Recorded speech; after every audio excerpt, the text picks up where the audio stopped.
به نام خدا. با عرض سلام و وقت بخیر. من ایلیا عفیفی هستم با آموزش اکستنشن 429 بایپسر از کانال ایران هکرز در خدمت شما عزیزان هستیم.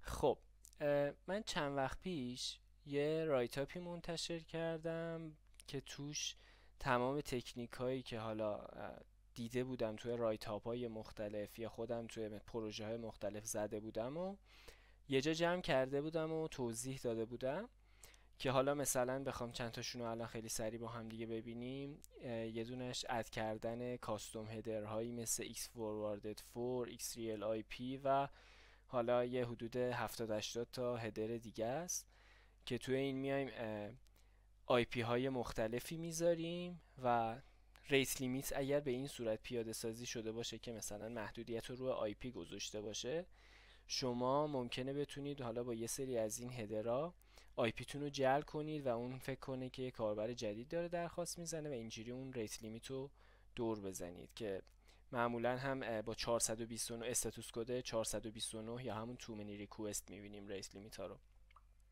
توی بخشای مختلفی هم وجود داره که مثال بخوام بگم مثل بخش لاگین هستش یا جایی که OTP میفرستن و بخشای دیگه احتمالاً اگر کار کرده باشید دیدید خطای تو منی ریکوست و وقتی تعداد زیادی ریکوست ارسال میکنید این رو مشاهده میکنید. تکنیک دومی که معرفی کرده بودم چنجینگ یوزر ایجنت. روی تا حالا اینو خودم رو 2-3 تا پروژه دیدمش که میاد ریس لیمیت رو روی یوزر ایجنت پیاده سازی میکنه و خب این کلا روش اشتباهیه و شما با تغییر دادن یوزر ایجنتتون میتونید خیلی راحت این مورد رو دور بزنید. مورد بعدی using capital letters or URL case changes که در واقع مثلا مسیرتون حالا اسلش لاگین یا هر چیز دیگه میتونه باشه، اون ریس لیمیت رو برداشته روی مسیر پیاده سازی کرده و اگر شما اون لاگین رو یا حالا هر مسیر دیگه ای باشه یه دفعه یکی از کاراکترهای یا هر چند تا از کاراکترهاشو بردارید به صورت بزرگ بفرستید، ممکنه اون ریت لیمیت دور بخوره. اینو توی یه رایتاپی دیده بودم و خیلی تکنیک جالبی هستش، اگه اجازه بزنید واقعا قشنگه. یکی دیگه پارامتر منیپولیشنه که شما میاد یه پارامتر رندوم اضافه میکنید. حالا مثلا فرض کنید آدرس اصلی که داریم میزنیم example.com/resource ID مساوی 123 است. اینجا به ریت لیمیت خوردید، شما همینجوری میاد یه رندوم پارامتری اضافه میکنید، ممکنه دور بخوره. اینو خودم تو رایتاپ دیدم، جایی نزدم، یعنی جایی خودم تا حالا ندیدم، ولی خب به هر حال بهش اشاره شده و بهتره که بررسیش بکنید. سرور ساید HTTP پارامتر پولوشنه که در واقع مثلا اینجا شما فرض کنید یه پارامتر ایمیل داریم که این پارامتر ایمیل حالا مساوی example@mail.com، بعد این به ریت لیمیت خورده انقدر. حالا مثلا فرض کنید داره یه ایمیلی ارسال میکنه، یه کد OTP اصلا یه شماره است، مثلا شما فرض کنید داره کد OTP ارسال میکنه. این دیگه مثلا 5 تا میشه در هر 10 دقیقه مثلا ارسال کرد. وقتی شما دیگه میزنید شیشمین درخواست رو تو منی ریکوست میده، بعد 5 دقیقه صبر کنید. اگر مثلا بیاید دقیقاً یه پارامتر مثلا ایمیل دیگه اضافه کنید یا حالا یه پارامتر نامبر بوده، اگه مثلا پارامتر نامبر بوده یه پارامتر دقیقاً با همون نیم اضافه کنید ولی مقدارش فرق بکنه، حالا اینجا مثلا example@mail.com اومدیم اینجا example2@mail.com گذاشتیم، اینجا اون وقت ممکنه بیاد بررسی کنه بگه خب اگزمپل تو هنوز ارسال نشده، ریت لیمیت بایپاس بشه، ولی وقتی میخواد شماره رو ارسال کنه بر اساس پارامتر دوم بیاد در نظر بگیره. اینجوری هم ممکنه جاهایی بوده که واقعا دور خورده. نیو سشن بعد اینو بعضا دیده شده، این واقعا تکنیکی که امکانش زیاده که بخوره. ریس لیمیت رو روی اون توکن یا سشنی که به کاربر اختصاص میده برمیداره پیاده سازی میکنه و خب شما اگه برید مثلا فرض کنید بعد لاگین شما به بعد از احراز هویتتون به این ریس لیمیت خوردید، یه درخواستی است که به ریس لیمیت خوردین و اگر لاگ‌اوت کنید دوباره لاگین کنید، چون یه سشن یا یه توکن جدیدی بهتون میده و ریت لیمیت هم روی سشن و توکن پیاده سازی شده و بررسی نمیکنه آیا اون سشن فقط واسه همون کاربر هست یا نه و فقط میاد ببینه که همون مقدارش رو چک میکنه، اینجوری ممکنه که بایپس بشه. پس این روش هم میتونه جوابگو باشه. یکی دیگه سویچ متده، مثلا گت اگه هست پست بشه، پوت بشه، پچ بشه یا برعکس. پروتکل دانگرید، مثلا اگر HTTP 2 دارید درخواست رو ارسال میکنید HTTP 1ش کنید یا بالعکس، این هم ممکنه. روت آلتریشن که در واقع شما حالا به اون مسیری که دارید درخواست میزنید یه اسلش 2 نقطه میذارید، ممکنه بایپس بشه. مثل اینجا مثلا به پست آت میزدیم، الان پست آت اسلش 2 نقطه و ممکنه که ریت لیمیت بایپس بشه.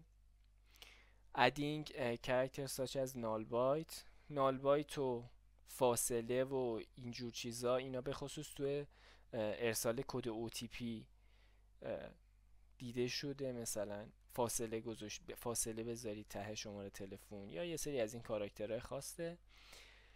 انکودینگ هستش، مثلا فرض کنید توی ایمیلی که داره ارسال میکنه، ایمیل example@mail.com، به ریت لیمیت خوردیم بعد 5 تا درخواست، بیاید مثلا Xش و Eش و Aش رو فرقی نمیکنه به صورت رندوم چند تا کاراکترش رو URL انکد کنید، درخواست رو ارسال کنید، ممکنه ریت لیمیت بیاد ببینی که خب این با اون مقدار قبلی فرق میکنه، پس این به ریت لیمیت نخورده، ولی وقتی میخواد ارسال کنه URL دیکود میکنه و واسه ایمیل ارسال میکنه و اینجوری هم ممکنه ریت لیمیت دور بخوره.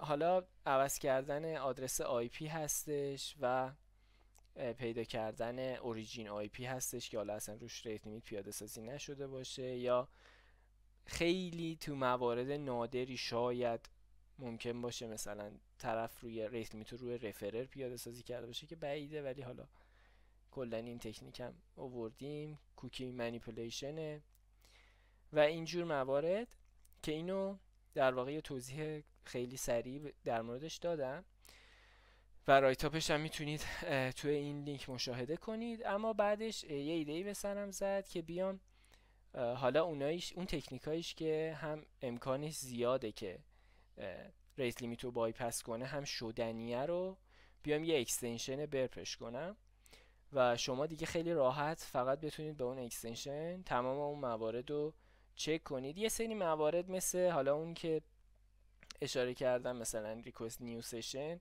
اینا پیاده سازی نشده چون شما عملا باید دوباره برید لاگین کنید و خب این کار رو نمیشد با روی اکستنشن پیاده سازی کنم. اما خیلی از تکنیک های مهمش رو روی یک اکستنشن نوشتم به اسم 429 بایپسر که شما به کمک این اکستنشن که این هم آدرس گیت هابش هست توی دیسکریپشن ویدیو هم گذاشتم آدرسش رو، میتونید بیاید اینو دانلودش کنید و حالا درخواست دادم که تو بی اپ استور هم قرار بگیره. حالا اگه به مشکلی نخوره و قرار بگیره شاید به زودی بتونیم این اکستنشن اونجا هم ببینید و به کمک این مثل روش های تکنیک هایی مثل اد کاستوم هدر همون x4 و حالا لیست کاملشون که توی این آدرس گیت هاب هستش، لیست هدرهایی که اضافه میکنه، اینا رو برمیداره دونه دونه به درخواست اضافه میکنه و درخواست رو ارسال میکنه. چنج یوزر ایجنت، کپیتال لترز که همونطور که گفتم مثلا مسیر یه همچین چیزی هست، میاد به صورت رندوم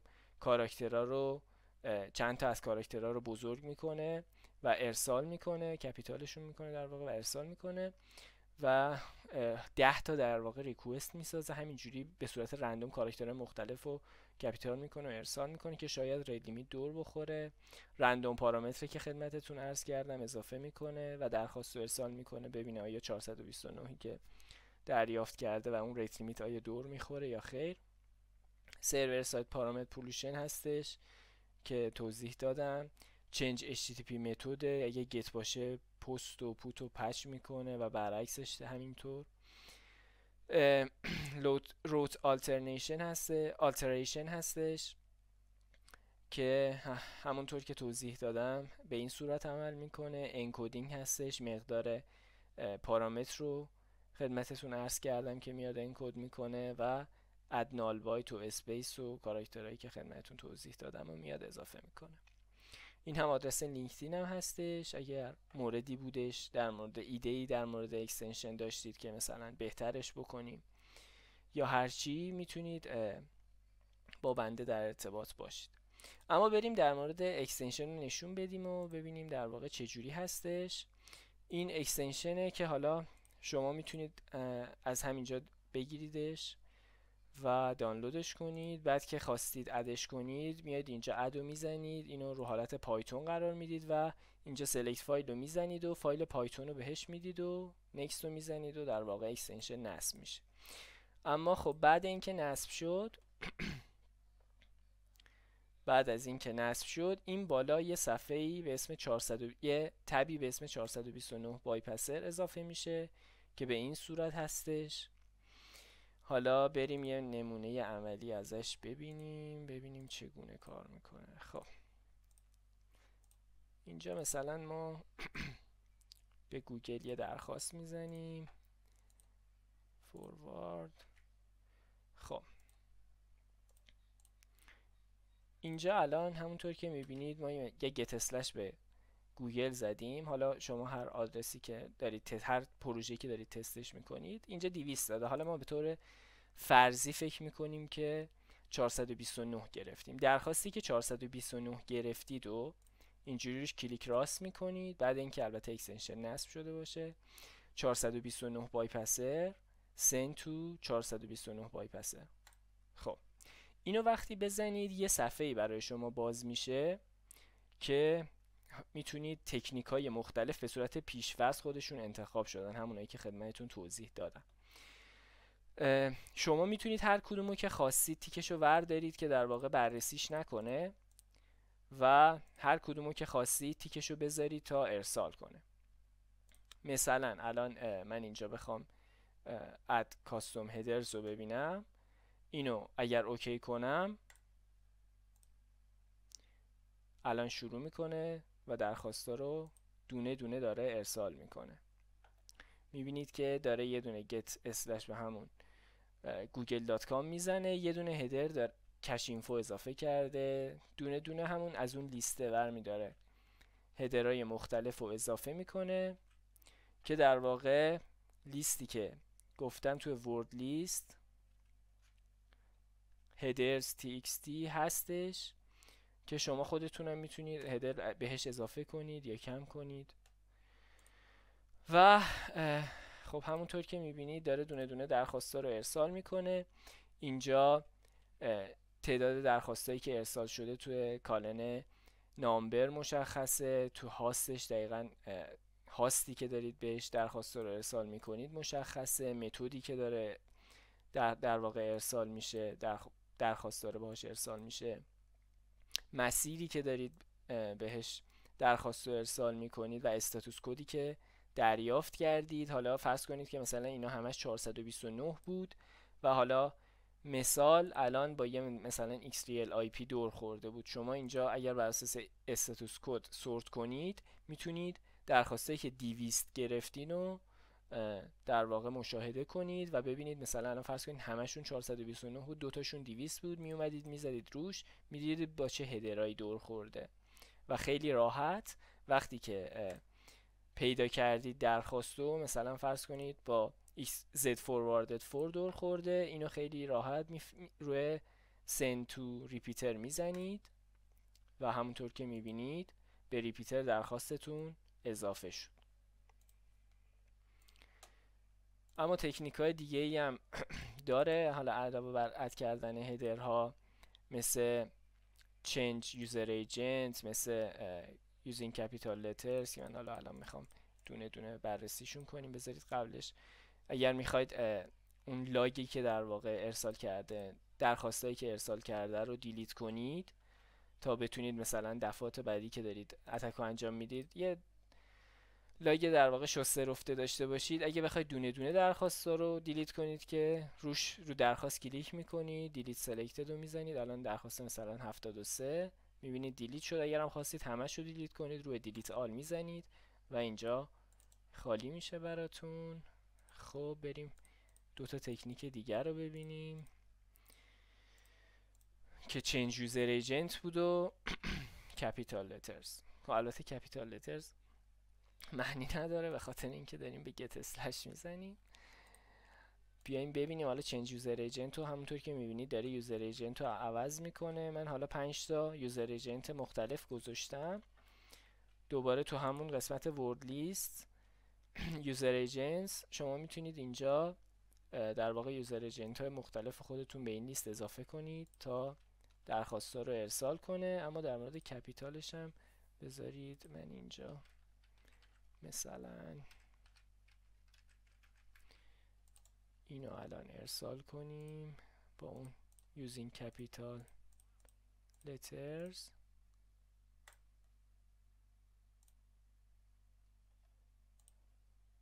خب الان همونطور که میبینید مسیر ما تست اگزمپل و همش هم با کاراکترهای کوچیک بود، ولی اینجا هی به صورت رندوم برخی از کاراکترها رو بزرگ کرده و درخواست رو ارسال کرده تا حالا شما مثلا ببینید با کدومش 200 میگیره و اون درخواست رو میفهمید که ریت لیمیت رو دور زده. اما حالا مثلا فرض کنید ما الان مثلا یه پارامتر هم داشتیم اینجا رندوم پارامو تست میکنیم و سرور ساید HTTP پارامتر پولوشن رو بیایم الان این دوتا تکنیک رو با هم دیگه چک بکنیم. خب میبینید که این رندوم پارامه که یه پارامتر رندوم با مقداری رندوم در واقع اضافه کرده و درخواست رو ارسال کرده. این هم آیدی 123 بود دیگه، درسته؟ اومده یه دونه سمت چپ پارامتر آیدی 123 یه 2 بهش اضافه کرده، همین فقط به خاطر اینکه مقدار متفاوت باشه. یه دونه هم سمت راست پارامتر آیدی اضافه کرده، همونطور که میبینید این پارامتر آیدی اصلیمون بود، یه دونه سمت چپش اضافه کرده یه دونه سمت راستش که ببینه میتونه این محدودیت رو دور بزنه یا خیر. اگه درخواستتون پست هم بود دوباره همونطور که مشاهده میکنید using capital letters هم گذاشتم. الان پارامتر رندوم رو اضافه کرد. من الان سرور ساید پارامتر پولوشن هم بذارم بس اینکه زمان ویدیو هم خیلی زیاد نشه سریعتر. چنجینگ متد هم الان اینجا گذاشتم، این دوتا رو سریع با هم دیگه ببینیم. خب اینجا همونطور که میبینید دوباره یه دونه سمت راستش اضافه کرد یه دونه سمت چپش. اگر در واقع الان کانتنت تایپش جیسون هم بود دقیقا همین کار رو انجام میداد، از اون بابت هم اوکی بود.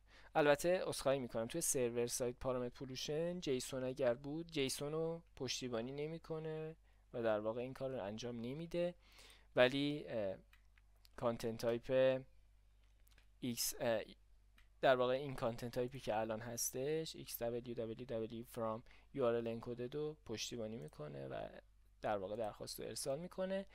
متدمون هم که پست بود همونطور که مشاهده میکنید گتش کرد و پارامترش هم آورد توی کوئری استرینگ رو ارسال کردش. شیوه های دیگه‌ش هم مثل چنجینگ متد هم که گفتیم روت آلترنیشن و انکودینگ رو بیایم مشاهده کنیم ببینیم چه جوریه. با نال وایت هم بذارم دیگه الان همش رو بزنیم. خب میبینید که یه دونه اسلش 2 نقطه اضافه کرد تای مسیر ارسال کرد. این یکی شروع کرده کاراکترهای مثل نال وایت و کاراکترهای مختلفی که ممکنه دور بخوره رو اضافه کرده. درخواست آخرم اومده انکود کرده مقدارشو و درخواست رو ارسال کرده. حالا مثال بیایم اینجا یه چیز دیگر هم ببینیم. شما فرض کنید که یه درخواستی دارید مثل این، مثلا ایمیل مساویه با test@mail.com و حالا مثلا پسورد مساویه با پسورد. خب الان شما فرض کنید میخواید تکنیک سرور ساید HTTP پارامتر پولوشن رو چک کنید. خب به صورت پیشفرض که بزنید یا مثلا همون تکنیک انکودینگ که می اومد مقداره پارامتر رو انکد میکرد، یا مثلا adding null bytes space and etc که می اومد در واقع دونه بدون کاراکترها رو، دونه بدون پارامترها رو می اومد کاراکتراشون رو به صورت رندوم انکد میکرد و درخواست رو ارسال میکرد. اگه اینا رو به صورت پیش‌فرض، یعنی این باکس رو پرش نکنید، همینجوری درخواست ارسال کنید، میبینید که ببینیم چه اتفاقی افتاد. اومده دونه بدون پارامتر، اول پارامتر پسورد یه دونه سمت راستش با مقدارش، با همون مقداری که داشته یه دونه 2 به انتهاش اضافه کرده ارسال کرده، بعد یه دونه سمت چپش، بعد پارامتر آیدیو دقیقاً همین کار راست و چپش دونه دونه اضافه کرده و درخواست رو ارسال کرده. اما شما فرض کنید که مثلا اون پارامتری که میخواید چک کنید فقط شما میخواید پارامتر ایمیل رو چک کنید، اصلا واسهتون بقیه پارامترها اهمیتی نداره، یا همون انکد و یا adding null bytes و غیره رو. میاد چیکار میکنید؟ میاد میزنید اینجا ایمیل، اسم پارامتر رو فقط وارد میکنید و اوکی رو میزنید. خب چه اتفاقی افتاد اینجا همونطور که میبینید الان پارامتر ایمیل اینجاست، یه دونه سمت راستش اضافه کرده با مقداری که حالا انتهاش 2 گذاشته، یه دونه سمت چپش، بعد انکودینگش رو، بعد نال بایت رو اومده گذاشته، حالا کاراکترهای مختلف، بعدم به صورت رندوم چند تا از کاراکتراشو انکود کرده و ارسال کرده، اون ست تکنیکی که در واقع تیکشو زده بودیم. ولی فقط دیدید روی ایمیل این کار رو انجام داد، به صورت دیفالت می اومد تک به تک همه اینا رو انجام میداد. حالا فرض کنید که مثلا شما میخواید انکودینگ رو روی 2 تا از این پارامتر انجام بدید، رو هر 3 تاش نمیخواید انجام بدید. اینجا میاید میزنید مثلا ایمیل و یه ویرگول میذارید و حالا پارامتر دومتون که مثلا پسورد هستش، اسم پارامتر رو اینجا ارسال میکنید. 100 تا پارامتر هم بود همینجوری دونه دونه مینویسید و ارسال میکنید. اگر هم همش رو میخواستید که همونطور که عرض کردم نیازی نیست اصلا چیزی ارسال کنید. میبینید الان ایمیل رو انکد کرد، یه سری از کاراکتراشو درخواست رو ارسال کرد و پسوردم توی درخواست بعدی اومد انکد کرد و ارسال کرد و اینجوری میتونید کاراکتر دلخواهتون هم تو هر درخواست مشاهده ببینید که در واقع این کار روش انجام شده، مشخص کنیدش. جیسون هم اگر باشه همونطور که اینجا میبینید، جیسون هم به عنوان آخریش بزنیم و اینجا مثلا من آیدی رو میزنم، میبینید که مقدار آیدی رو انکد کرد و ارسال کرد. همونطور که عرض کردم هر درخواستی هم که مثلا خواستید میتونید اینجا تو سند ریپیتر بزنید و درخواست همونطور که میبینید اضافه میشه. خب اگر خوشتون اومد ممنون میشم که حالا اینجا امتیاز بدید به این اکستنشن تا بیشتر دیده بشه و هر کی در واقع نیاز داشت بهش بتونه پیداش کنه و ازش استفاده کنه. تا ویدیو بعد، خدا نگهدار.